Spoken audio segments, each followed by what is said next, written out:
Welcome to Side Alpha Leadership, a podcast where leaders can share their experiences and discuss what leadership means to them. I'm your host, David Polikoff.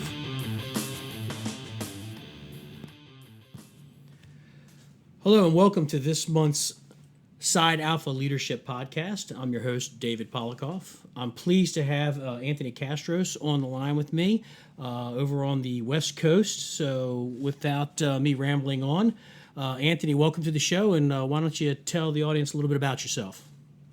Thank you, brother. It's great to be on your show. First of all, I love the name of your show, Side A Leadership. You know, it's great because anybody who knows me knows I love ICS. I love using it on fires, and leading from the front is what it's all about. That's my philosophy. I don't want to spend a whole lot of time talking about me. I want to talk about what I think will benefit your listeners. I will tell everybody I'm happily retired after 33 years or 32 years in the fire service.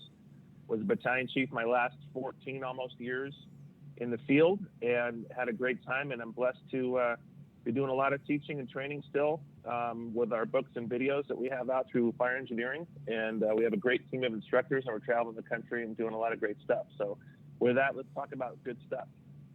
Absolutely. So a little bit of background. I had the pleasure of, actually, I knew about you, obviously, because you've written a couple of books that I've glanced through, and it's about making the assessment center. And this is the season, especially on the East Coast. There's lots of lieutenants and captains tests that are coming up now, and your book is one of the ones that I point the people to read through it, so you get an overview of what an assessment center is and how to do better.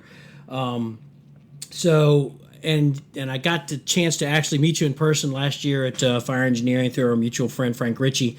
You were up for Instructor of the Year, actually, at FDIC. And so very belated congratulations on that. I know we congratulated you that night when we went out drinking and everything. And you do run a very successful training program. I'll let you give a plug on that later on in the show so people can actually go to your website and take a look at the things that you have to offer. So today, like we do with all the podcast shows, we want to talk about leadership. And you and I chatted a little bit, and you wanted to talk about succession planning and setting the fire service up for the next generation. So I'm going to cut myself off from rambling. I'm going to turn it over to you and tell me what that looks like to you and how you go to achieve that and to help other organizations achieve that. Thanks, brother. It's something I'm passionate about: succession planning, building future leaders, helping future officers develop and promote, seeing them be successful in their tenure. It's important, and I'll start with why I love it so much and why it's important to me. I was blessed to be raised by kind of almost like a generation ahead of me. When I was born, my dad was 52 years old, and my brothers were 18 and 15, and they were already starting their fire service careers as volunteers. So by the time I'm 5 years old, I'm hanging out at the firehouse, and I have all these iconic mentors in my life. My dad, my uncles, my cousins. I had a cousin who was a commander of the Thunderbirds when I was like 6 years old. I had these amazing uncles, and all of my brothers and their friends were a lot older than me. So it's not like I had siblings of my age. I was so much younger than everybody in my family. My dad joked around, he said I was an ouzo baby because, we talk about martini babies. That's for people that don't know, that means that your parents were drinking a martini and they got a little, and they all of a sudden, they made a baby. And that's what for the Greeks, being a full-blooded Greek, we call it an ouzo baby. So basically, my parents had me late in the game, and I had all these amazing mentors and people to look up to. And that gave me a passion to pass it on. I just knew and saw how I was surrounded by these iconic people my whole life, and their friends and family members and instructors. And as I started my fire service career, I grew up in the fire department in a firehouse in Carmel, California. So it's a one-station volunteer department. It's 1 square mile. And I literally grew up in that station, in that firehouse. And it was an amazing experience. So by the time I started actually running turnouts and going on calls as a young volunteer in the 80s, I found myself only after a few years starting to mentor and bring up the next crop of volunteers. And then as I started my fire service career full time, I did the same thing and started to bring up people, and I had a passion for it. And before you knew it, I had a like a self-published assessment center book, and then it got published by Fire Engineering in 2006 was the first edition, and I was very fortunate and blessed to have the late great Alan Brunacini write the foreword to that, because I had befriended him because I wanted him to be a mentor. And so you blink, and all of a sudden in 2018 we have our second edition out, and we were fortunate to have a ton of great friends and fellow instructors and authors contribute to the second edition of Mastering the Fire Service Assessment Center by Fire Engineering. And so you mentioned Frank Ritchie, and there's so many others who were in that second edition who lended a section. I called it Wisdom from the Masters. What I wanted to do was take a lot of friends and mentors along the way that I had made and befriended through Fire Engineering, through FDIC, and teaching, and said, hey, would you contribute maybe a page or two of just wisdom about your field of expertise or your passion about the job. So, again, Alan Brunacini contributed, Billy Goldfeder, the list goes on and on and on. I could go on all day. We have about 22 luminaries from the fire service who were in there, all good friends. And Paul Combs did the artwork for the cover. And there's something that we're all passionate about, and that's succession planning and developing leaders. And what's changed in the fire service from when I was coming up is when I was coming up, there was no leadership. There was no online, obviously. There was no nothing like we're doing today, a podcast. You couldn't just go online and look at YouTube and stuff. And there was no internet connectivity or anything. But also in the firehouse, it was different. In the firehouse, you just would listen to stories. They you wouldn't often find a lot of officers that would take you by the arm and say, hey, kid, I want to mentor you, or there weren't formalized programs like that. There were no cell phones, so you couldn't sit there and look at videos or download stuff. So you had to rely on your own grit and your own willingness to engage these older members who, when you're coming up, some of them are kind of scary, These were people who had come out of Vietnam. These were people who were contractors and tradesmen, and a lot of these men and women back then that came up in the 60s, 70s, 80s didn't think about mentoring. They just did the job, and they weren't worried about mentoring. They just figured it out, and they figured you would figure it out. However, if you approached them right and you asked them to help you, they would be there in a heartbeat. And I love that. And so I wanted to give that back. And that's kind of what spurred this whole passion for officer development, command and tactical training, and assessment center preparation. And we developed, when I was in the training division at my department for 2 years as a captain, we did task books and officer academies and a lot of succession planning systems to really formalize it, because we had such a new, young fire department of about 40 stations. We just merged, and there was a lot of new folks coming in. There was 2 ways of doing everything on a good day, and most days there was 20 ways of doing things. And we had to write SOGs for this new 40-station metropolitan department in California. We had all risks, so we had wildland, we had wildland urban interface, we had river rescues, we had hazmat, we were part of a national USAR team, and we had a busy urban fire department. And so we had to develop SOGs from the ground up, task books, officer and engineer academies, refine our fire academy. We developed truck company task books for truck members, because the influx of people coming in, combined with the new department, combined with the outflow of experience, we had to formalize these systems. And that's where this huge body of knowledge and experience that I was exposed to became an amazing buffet, if you will, of opportunities to really create my own curriculum and take the best stuff that worked and modify it for the next generation. And so here we are today. So I'm excited to talk about that and get into the weeds a little bit on wherever you want to go with that stuff. Yeah, that's all fantastic stuff. Now, I had a show a few months back. I talked to one of my friends, works in one of the Washington Metro departments. We talked about mentors, and you had mentioned mentors. And like you, I came into the fire service, I think 4 years old. My dad was in the volunteer department. He was a career firefighter in Washington, D.C. So I vaguely remember being drug around the firehouse by the firehouse dog. And then, we fast forward, and by the time I was fortunate, because by the time I was in seventh grade, I knew what I wanted to do for a career. So I joined the volunteer juniors program when I was 12, and then by the time I turned 16, I became a senior member. And I too was surrounded by these older career firefighters. It's a combination system that were Vietnam era. Guys that were in Vietnam. That, again, they were tradesmen, kind of rough around the edges, a little gruff, and they were kind of scary to approach. But what I did find out is, the funny thing is if I was doing something wrong, they would come up and go, "That's not how you do it, boy. Let me show you how you do it." And they taught you how to wash a fire engine. They taught you how to mop a floor, clean a toilet.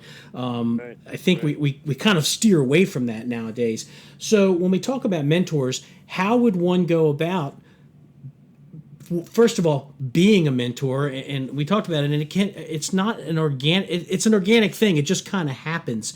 But as a senior firefighter or a company officer, how would you key on somebody and try to take them under your wing? What do you look for somebody that, that'd be a good fit? I kind of want to guide this guy. He's got some potential. So what would you look at, and what would you pass on to somebody that would be listening to this, of how they can be a mentor or how to be mentored? Great question. I appreciate it. First of all, realize that the kids coming in today, they want to learn. They want to be successful. But oftentimes they're afraid to ask. And I think part of it's a derivative of the electronics of today. Everyone's on their phones, heads down texting, as Frank Ritchie would say.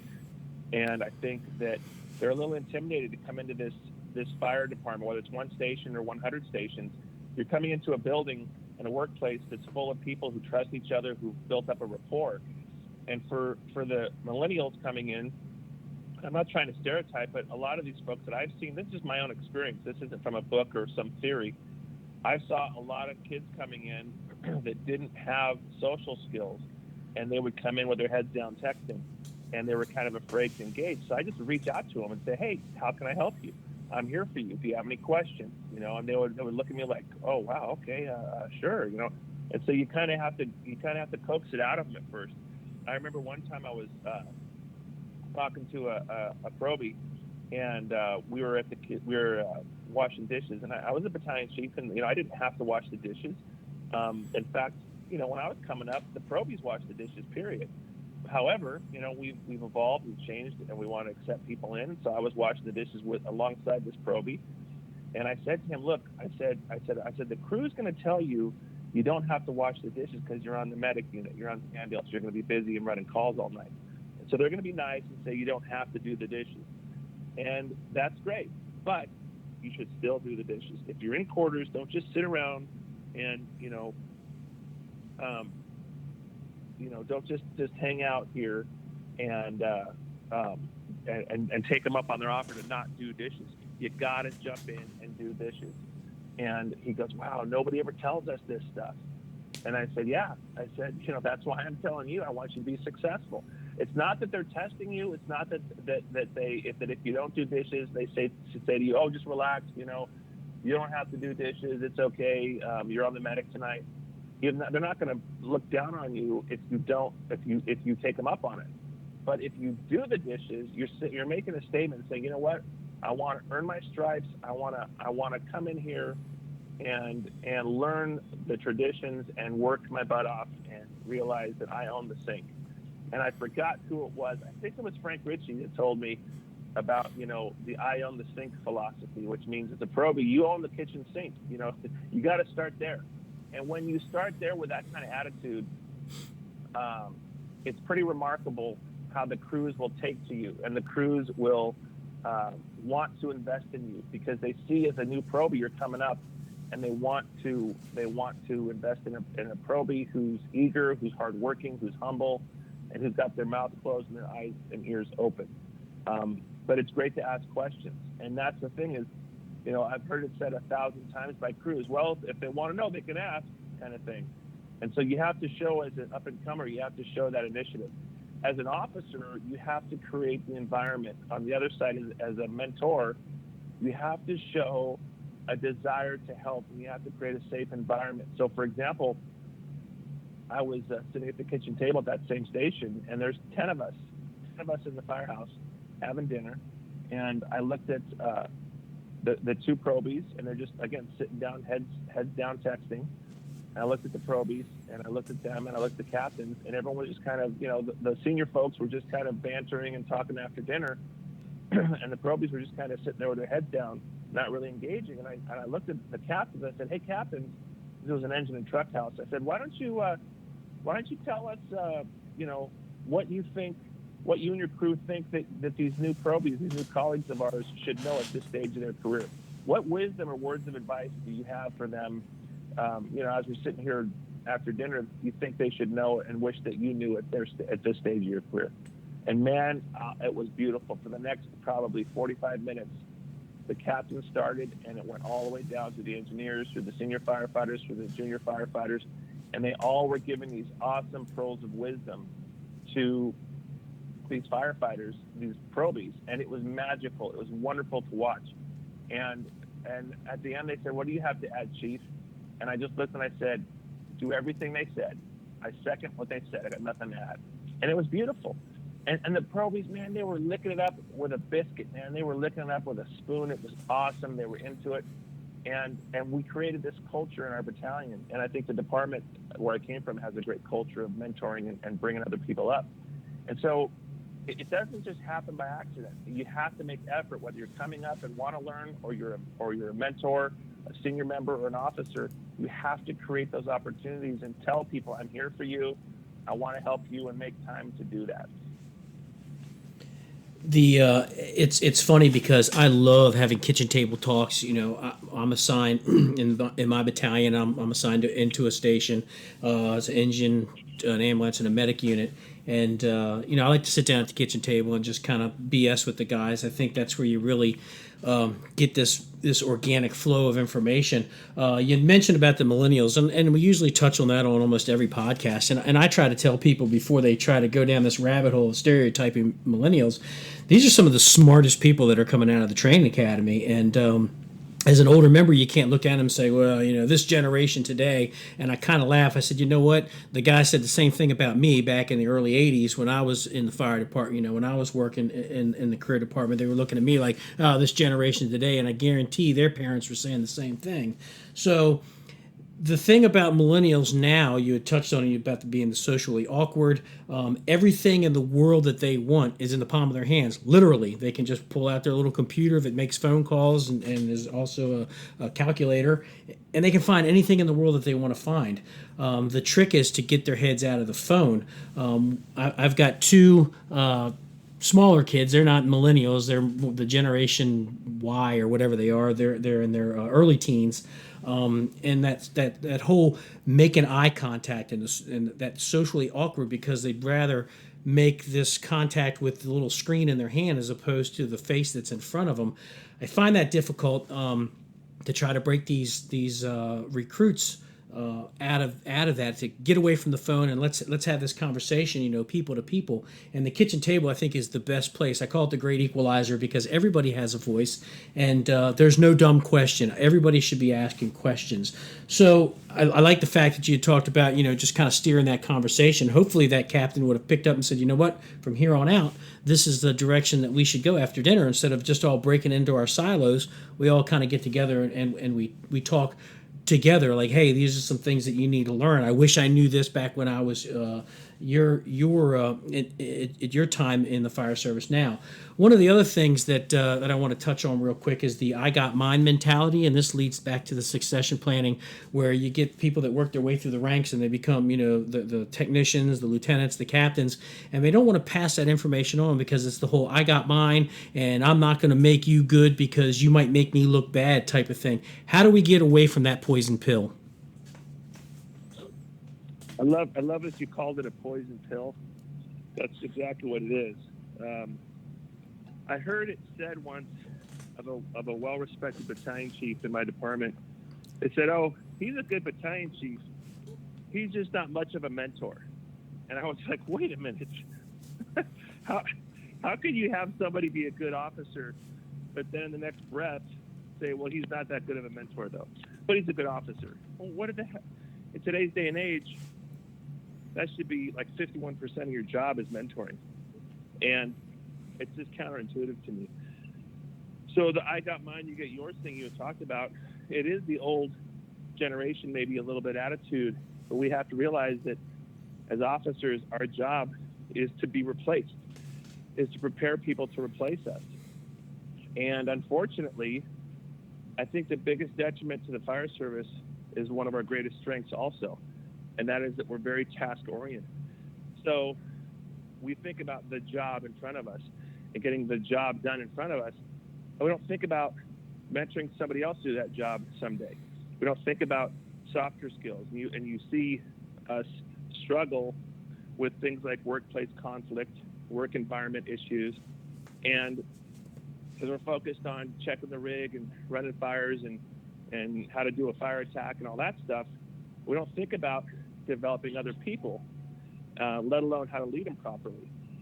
So I see new officers who are ill-equipped to do their own job that they are now in, let alone mentor somebody else coming behind them. For example, a lot of new battalion chiefs may not have been captains that long. A lot of new captains may not have been on many fires as a firefighter.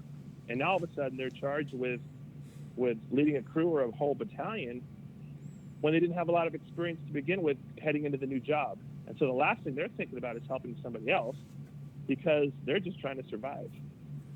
And I see that especially in the battalion chief ranks around the country, is because battalion chiefs, unlike a company officer, when you're on a crew, you can watch your company officer do his or her job, and you can see firsthand how that job works and what it takes.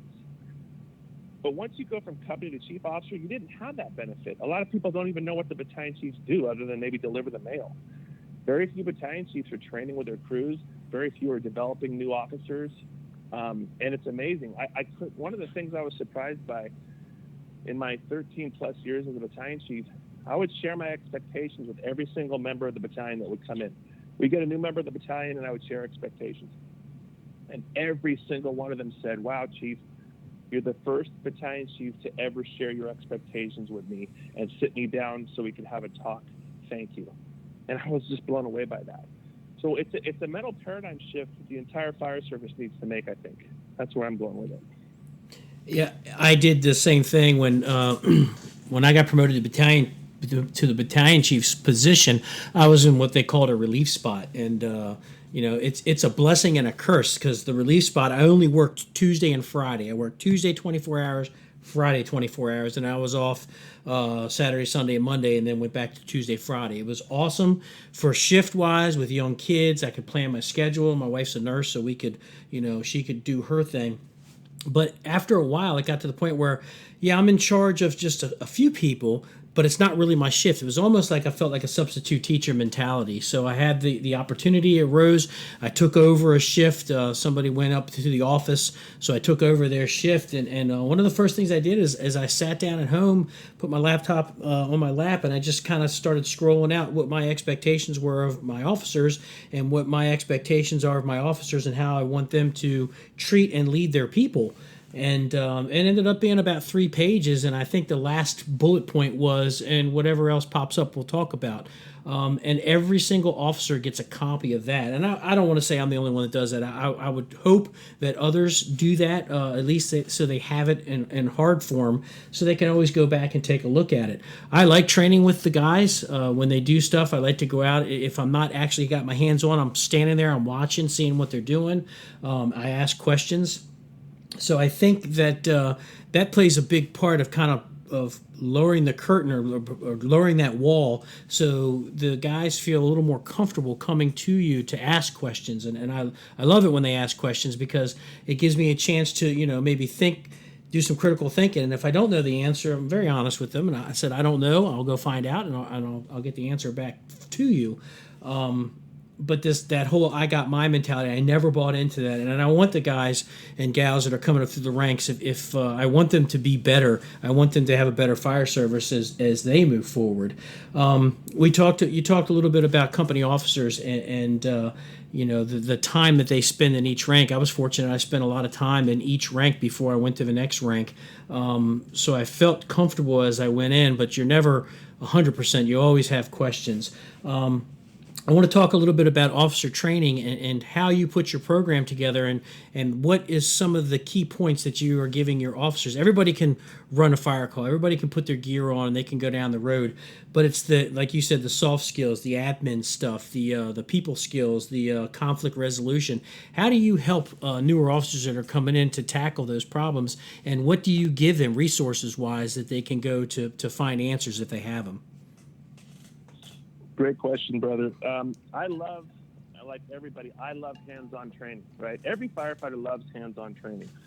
So what I try and do is create hands-on training exercises for every aspect of the fire officer's experience. And I've broken, in my books and in my training, I've broken the officer skill set into 3 dimensions. And this is the same for assessment centers. This is what you're going to be evaluated on in an assessment center, whether it be for company or chief officer. And the 3 dimensions are leadership, management, and emergency operations, right? So leadership is the people part. That's conflict resolution, that's listening, that's having a counseling session, setting clear expectations, human motivation, internal motivation, how to build a team and all that. The management element is about budgets and time management and resource management, potentially on an incident, project management, and all that kind of stuff. And then emergency operations is the 3rd dimension. That's where it all comes together, right? So now we're leading troops into battle, but we're managing resources, we're managing time, we're managing the incident objectives, and so forth. So to that end, each one of those dimensions has skill sets. For example, in the leadership dimension, you're going to have the skill of conflict resolution, the skill of listening, the skill of communicating, inspiring behavior, building a team, etc. In the emergency operations dimension, you're going to have the ability to organize resources, develop an incident action plan, utilize the incident command system, etc., etc. So what I like to do is build exercises that mimic real life. So everyone knows about fire ground simulations, but is everybody doing counseling simulations? And that's something we do in our classes, both online and in person around the country, is counseling exercises, counseling simulations. We do a lot of what ifs. It's in our books, it's in our online videos, and on our online classes and our in-person classes. We get into the whole, okay, you have an engineer who's got a quote-unquote bad attitude, and here's what he's doing and saying. What do you do? You have a firefighter who's acting out. What do you do? If you have a firefighter who appears to be under the influence, how do you handle it? What kind of conversation do you have? What are the resources you're going to tap into? And they love it. They love it. And I didn't just do it for aspiring officers. I did it for real life. I did it for current officers who were struggling with their crews. For example, this is a hilarious story. One time I had a 2-company house, and they were about to get a new captain. And they didn't like this individual. In fact, they were ready to frag him before he ever got there. And they told me about it. They said, oh, you better not do this, or we're going to take, you better not do that. He's an idiot and all this stuff. And I said, you know what? I said, let's do a role play where I'm him. I'll pretend to be him, and you all be you. And let's have those conversations now so you can practice them and get it out. So we did. And I acted like him. And for those who've taken my classes, I like doing crazy stuff, and I'm pretty animated, and I can fake it pretty well. So I was acting just like this guy. And you should have seen the way I was able to trigger the entire crew. I triggered, they would get pissed, they would get sweaty, their faces were turning red, and they were losing it. And it was beautiful because it's better to do it there in a controlled environment during training and have them realize that, oops, this wouldn't have been good in real life. we would have had a bad workplace. This would have been a bad deal. And then be able to debrief it and give them some tools and skills to do it better in real life. And sure enough, this individual showed up, and it went a lot better. And they worked for years together, and it went better because they had trained on how to deal with this individual, how to deal with conflict in general, how to have good conversations, and how to spot these issues at the incipient phase rather than letting them burn and all of a sudden flash over in the whole firehouse. So that's what it's about. So it's whether it's that or oral presentations or leading a drill or doing a fireground simulation as a company chief officer, you can make this officer development stuff. It's not just a conversation or an article. It's hands-on training, and it's very effective and it's very engaging, and the troops love it. Another thing we did as a battalion is I would do hands-on battalion drills. So we would go into an occupied apartment building, sometimes commercial buildings. We would check with management, and we get the okay verbal consent. We would pull smoke machines into occupied apartment buildings, and we would run crews through there and do scenario-based drills. And I mean, they were on air. They were pulling hose lines. There was smoke from smoke machines billowing out of a vacant unit. And the management loved it because they saw the fire department engaging with their occupants and looking to make their apartment building safer. And the crews loved it because it was all realistic. We were laying hose, we were dropping 5-inch on the ground, we were charging it, and everything was realistic. The stress, the timing, the radio traffic, all of it. And we were working on getting better at running fires together and getting better at communication and getting better at running groups and divisions. The officers were getting better at tactical decision making. And I would let the officers run it and be in command before I'd show up. And it was awesome. And they loved it. And what's crazy is a lot of battalion chiefs around the country don't do that. They just kind of wait for the training division to spoon feed them. They're like, oh, here's the mandatory training for this month. You know, we have to do this or that. And it's not today's fire department needs to have engaged battalion chiefs who are doing engaging, fun, dynamic, hands-on training. That's the only way the department's going to thrive, let alone survive. It's funny, you said that the company officers will sit around, they won't engage their people, they won't get into these drills. They'll just as soon let the training center put out their drill of the month or whatever. And the best part about it is once the drill of the month comes out, then they bitch and complain about how terrible the drill of the month is, and it's like, exactly. Dude, then why don't you write one and send it there, or why don't you just go do your own? Any training's better than no training, and there's a quote out there, but I don't remember who said it. There's two things that firefighters hate: the way things are and change. And it's when you get into this training stuff, it's like, guys, get off the couch. I know it's hot outside, but get off the couch. Go show your people something. I don't care if you do it in the engine room. That sparks conversation. That sparks, hey, you know what? What if we did it this way instead of this way? Would it be better? I don't know. Let's try it out. If it doesn't work, well, at least we know we tried. The stuff that you pointed out about the assessment centers is dead on. That's good stuff, especially with my county right now. The lieutenant's exam's getting ready to come up, and it's a multiple choice, 100 and some odd question multiple choice test, and then they go into an assessment center. And a lot of the stuff that you said, it hits the nail on the head, especially when it comes to management and conflict resolution. I think everybody knows how to give an initial on-scene report as an officer, and this is what I'm going to do, and then give your supplemental size-up report.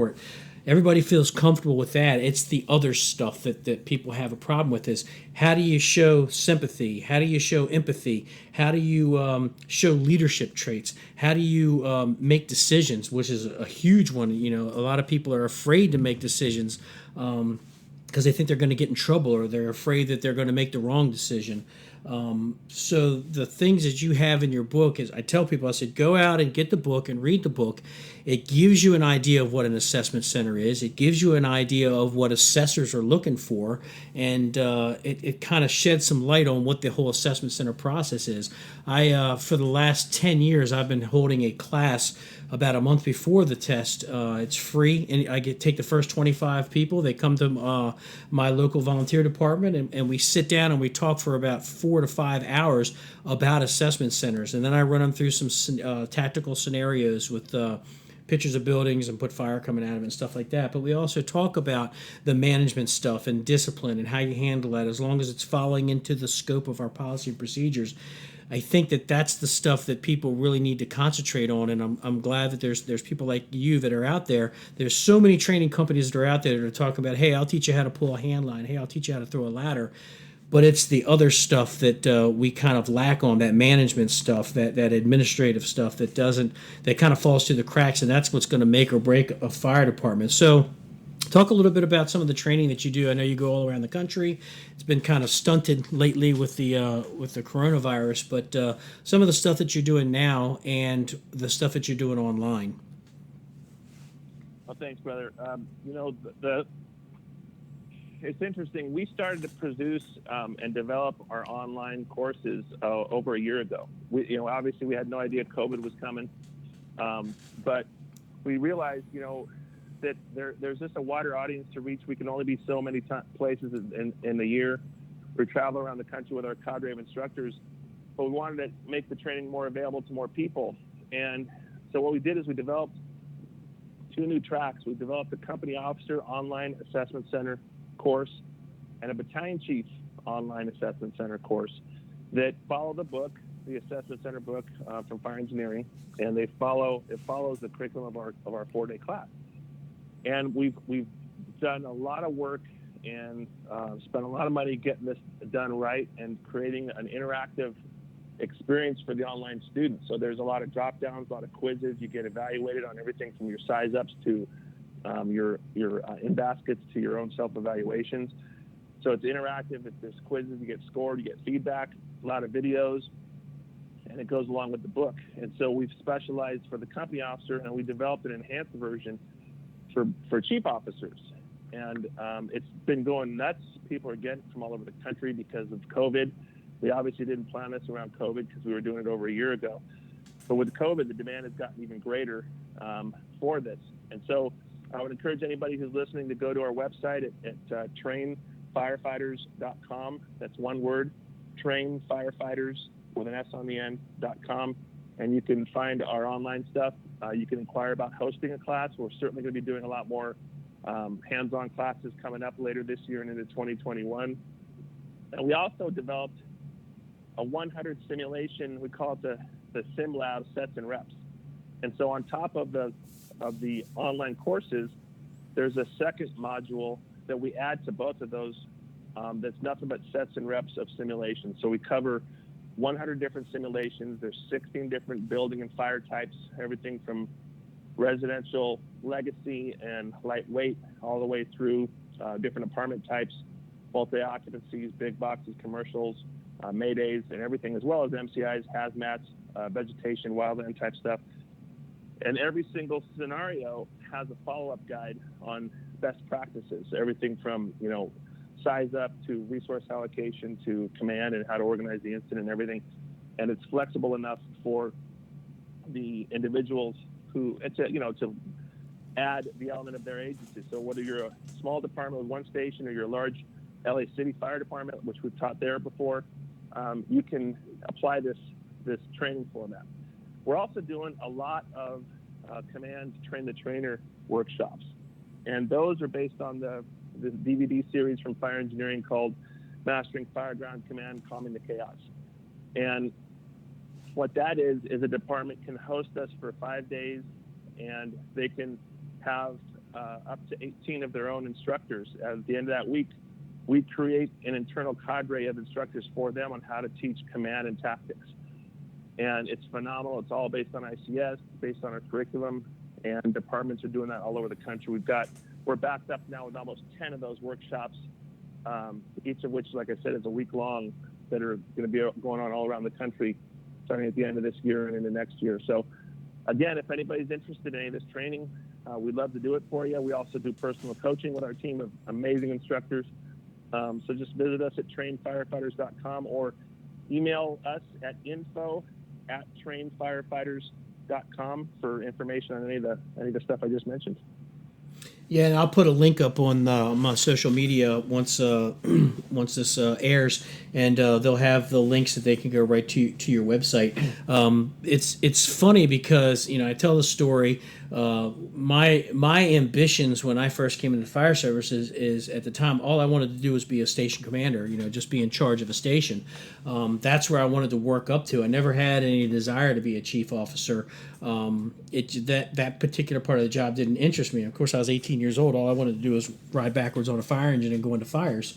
But as I moved forward in my career, I made captain, and I stayed at the captain level for about 9 years.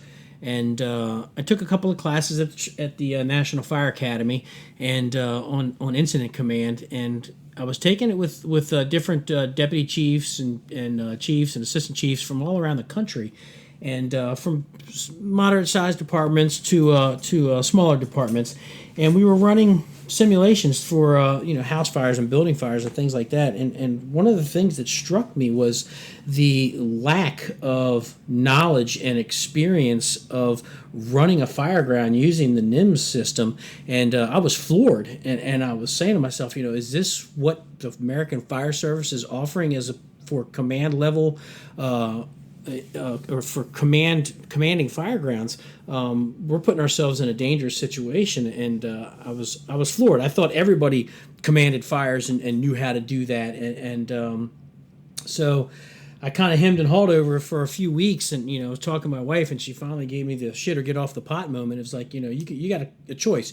You can complain about it, and I'm tired of hearing you complain about it, or you can go take the test and try to make the fire service better, or at least try to learn as much as you can about this, about command and the NIM system and things like that. And I always tell people I married up.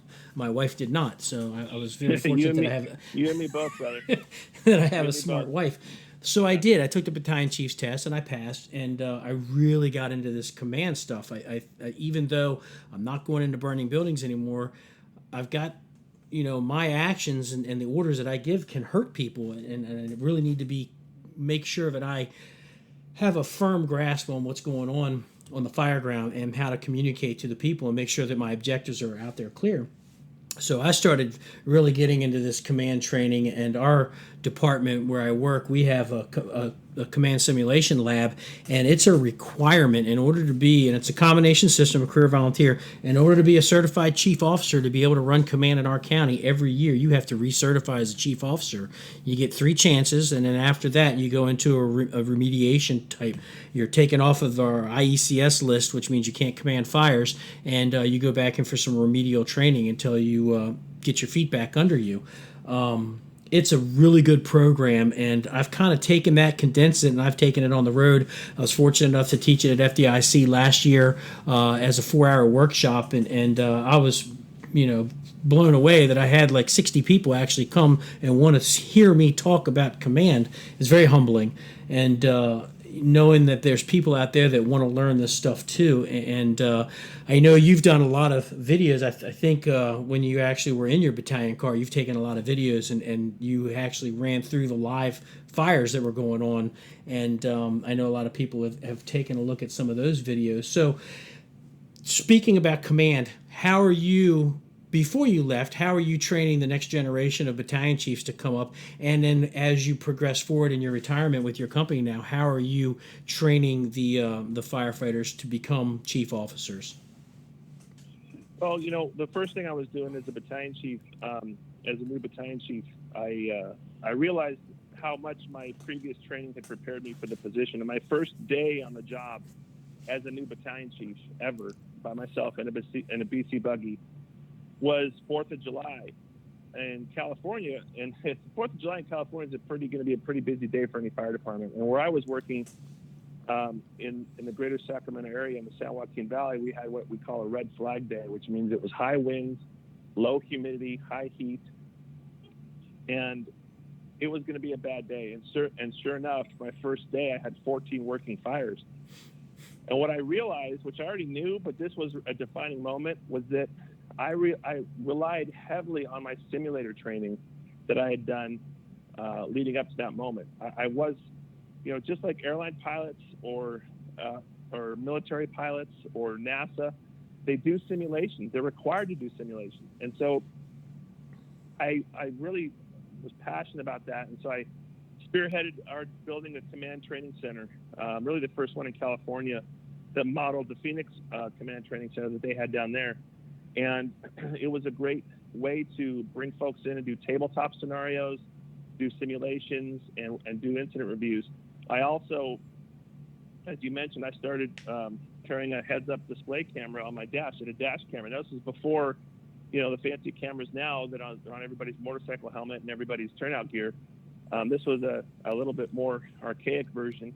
but it produced good video, and I would use that video as game film. So my crews loved watching videos of their fires. They loved seeing themselves, because they're firefighters, right? They loved seeing themselves on TV. And so they loved watching, and you could take the most rough and tough and tumble crew and wake them up at 2 a.m. You said, hey, I got a video of your last fire. You want to watch? They'd be up in 2 seconds with a pot of coffee and popcorn ready to go.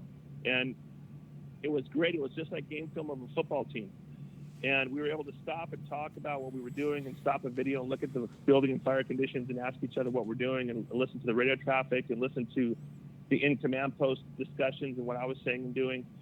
And it was huge. And so that was developing the next generation. But I also found that a lot of the up-and-coming battalion chiefs started wanting to ride with me. So the captains that were on the BC list would call me up, hey, can I ride along with you? And I'd say, sure. And I would give them the keys, and I would sit in the passenger seat, and they'd say, what are you doing? I'd say, well, if you want to ride along, this is how I do ride-alongs. You're driving.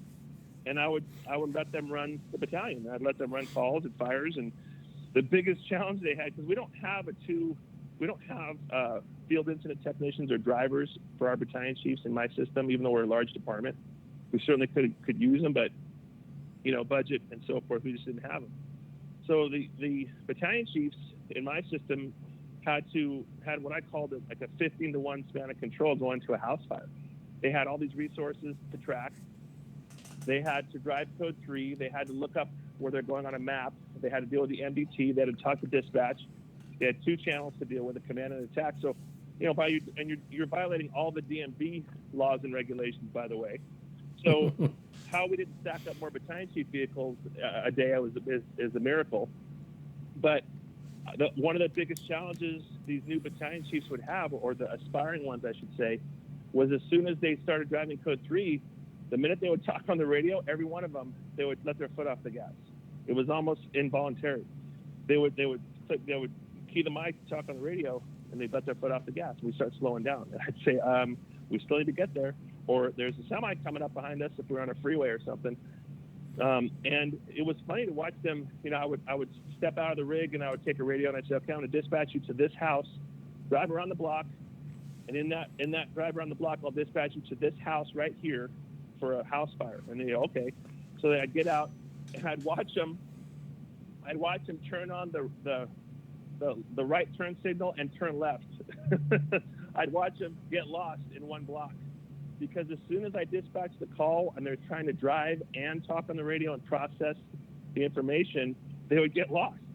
And so, it's all about cockpit management for a new battalion chief.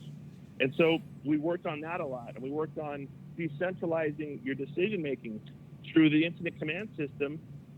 Create groups and divisions. Use your captains to help you run the fires. I'm not saying every captain, I'm not saying every lieutenant, but just 1 or 2 of them, Division Alpha, Division Charlie, even just one Division Alpha is doing a bunch of things. It's creating succession planning for that officer.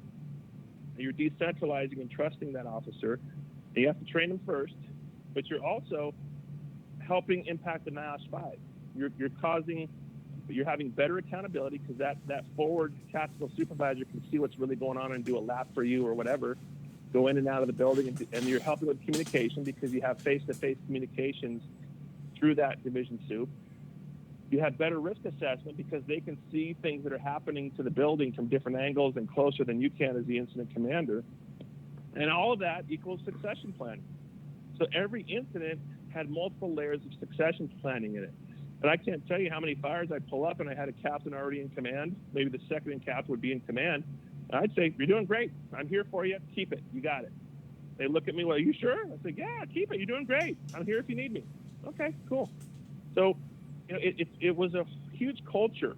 And, I was very proud that I would have a lot of firefighters and engineers who would promote to captain. And as soon as they had the juice and the seniority to come back to our battalion, they would. So I'd have some people that went from probie to firefighter to engineer, promote to captain, go out for a couple of years, get the seniority, and then come back to the battalion. Because I was there so long that I was able to see that life cycle, and it was an honor to have them come back. And it was very humbling to have them want to come back and work in that new capacity. So it's just a cultural thing. And the battalion chiefs are in a great spot to do that around the country. And so whether you're coming up as a probie, whether you're a volunteer career department, whether you're a huge metropolitan department, you have to be your own advocate for knowledge and wisdom, but also pass it on to others. And I call it the Oreo principle. And that is that, you think of an Oreo cookie, and the center white filling is you. And on one side, one cookie is your mentor. And on the other side, the other cookie is the person you're mentoring. And I tell this even to probies. I said, look, you probably know somebody who wants to be a firefighter, right? Well, yeah. Well, you're mentoring that person. Even though you're on probation and you've only been around 6 months, you can still be a mentor to somebody who's maybe a volunteer firefighter who wants to get on, or somebody who's thinking about becoming a volunteer firefighter, and on and on and on. And so we developed this culture. I think it's department-wide, because Metro is a really dynamic department with a lot of great young people coming up and a great leadership team. And they've really perpetuated this need for mentoring at all levels. And you just don't have a choice. We just have to do that because of the way the world is. And let's not forget, not only is our workforce changing, but our mission is changing. I mean, 8 months ago, who would have thought we'd be here with COVID and the civil unrest and everything else that's going on? So, one of the things I mentioned in my keynote at FDIC was it's a new normal redefined daily. And it's still true 7 years later. Every single day it can be that day where it's a new normal. All of a sudden we have this thing called COVID. All of a sudden we have civil unrest in a lot of cities in the country. Before that it was active shooter. Before that was white powder substance. So you just never know what's going to change the trajectory of our industry.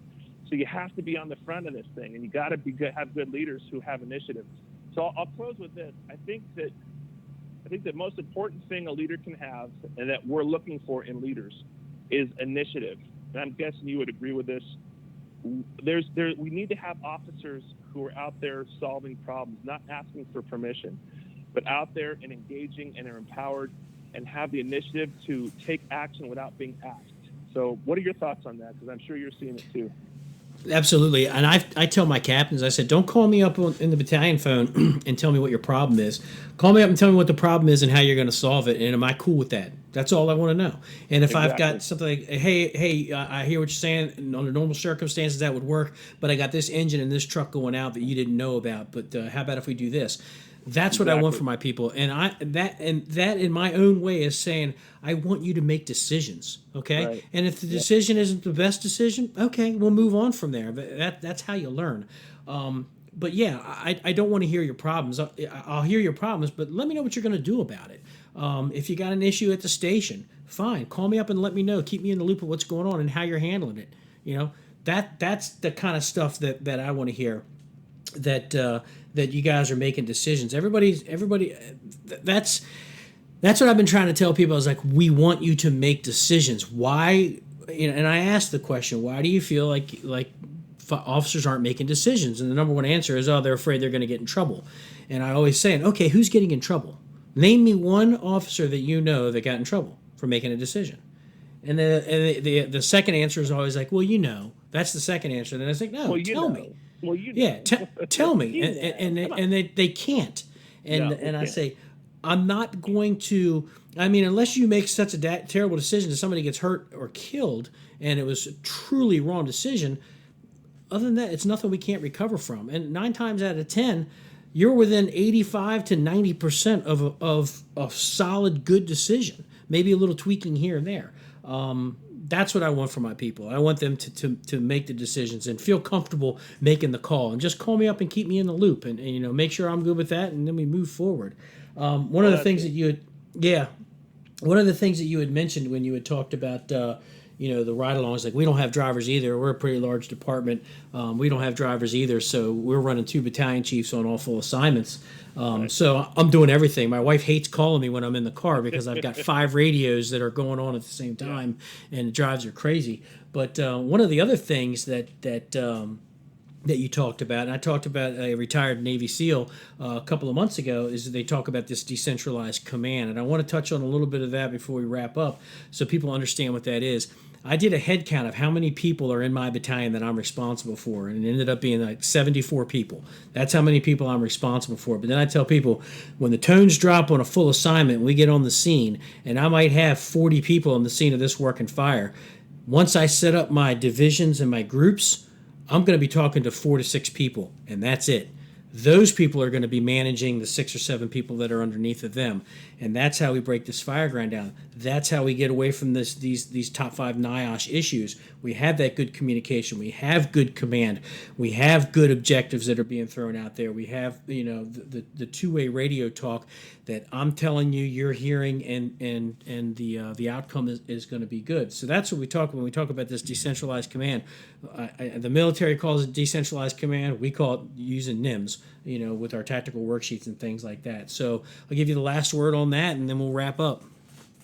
Thank you, brother. So, I love that. You're talking about, obviously, Jocko Willink in his book, he talks about decentralized command, and I loved reading that section because that's what it's about. It's what ICS was designed for. And unfortunately, people think because it was invented out here in California for large wildfires, that's the only time you should use it is for large incidents. And that's not true. We've got to use them on the smaller stuff. We've got to get good at it at the smaller stuff. And I tell people that, most vehicle accidents occur within a small radius around your home, right? They don't happen on the 300-mile road trips. They happen around the daily, go to the grocery store, go pick up the kids kind of stuff. Now, house fires are kind of like that. House fires are those day in and day out calls that we go on. And so the logic of saying we don't need ICS on house fires is like saying I don't need to wear my seatbelt when I'm close to my house. When I'm just going to get the kids or going to the grocery store, I don't need to wear my seatbelt. That's how much sense it makes to not use ICS on house fires. It's stupid. And I'm tired of the American Fire Service making excuses while we quote unquote don't need it. When are you going to get good at it? How else are you going to empower your officers and get them comfortable with this system? And it makes the fire run much more safe, effective, and efficient. And you keep those NIOSH 5 from aligning. Because if you don't use it on that stuff and get good at it, then guess what? When it's a dark and stormy night and you've got an apartment fire with people trapped and you start to use it at 2 a.m. for the first time, you're screwed. And that's the problem. And so it's a bit, but look at the seatbelts on the rig. Look at using a backer. Look at going code 3 to stuff that we know is probably not a working incident most of the time, like say an alarm sounding. We still do that. Why? Because of the what if. And that's how ICS should be used. But we fail to recognize that ICS is a tremendous succession planning tool. You're building the confidence in your officers. When you say to an officer, hey, I want you to run Division Alpha on a warehouse fire, they're going to go, wow, my battalion chief has a lot of trust in me. And they learn. But the cool thing is you've trained them on how to do it first. And that's the key, is training your officers, your company officers, on how to utilize ICS, whether they be a division or group supervisor, or to be an incident commander where the chief is delayed, which can happen in a big system like you mentioned, right? And I know if your system's like mine, my second battalion chief wouldn't get there until after the fire was knocked down most of the time. So I would have to use my company officers to be my divisions and group supervisors, and they loved it. And the radio traffic went down, and the accountability went up, and they were empowered, and the NIOSH 5 didn't come into alignment for us. And so, but the other thing that people have to remember, which is the topic of this conversation, is it's a succession planning tool. You're building that confidence. You're building that command presence. You're building initiative into your company officers. And everyone's watching. Everyone's watching, and they're seeing that their bosses are really being empowered, and they love it. And so it bodes well on all levels. So. And not only is everybody watching with all these programs that you have, all these apps, you can be running a fire in California and people are listening to you in Australia, believe it or not. So absolutely. Not only is everybody watching, but everybody's listening. So, Anthony, I want to thank you for coming on the show. It's been a true honor, and you've got so much good information that's out there. And this show is going to air in next month, and when it comes on, you'll have links to all of your sites as well as to Clarion, so people can find this book. And I urge them to purchase the book, the latest edition, so they can have a little more of a comfort factor when it comes to assessment centers. So again, thank you very much for coming on the show. Thank you, brother. And it's been an honor. It's a blessing. We feel like truly it's a ministry to help firefighters grow and promote and grow as officers and departments. Again, visit us at trainfirefighters.com. got a lot of great online officer development stuff out there that's not just for the aspiring officer, but for incumbent officers too. So thanks for having me, brother, and be safe and God bless. Take care.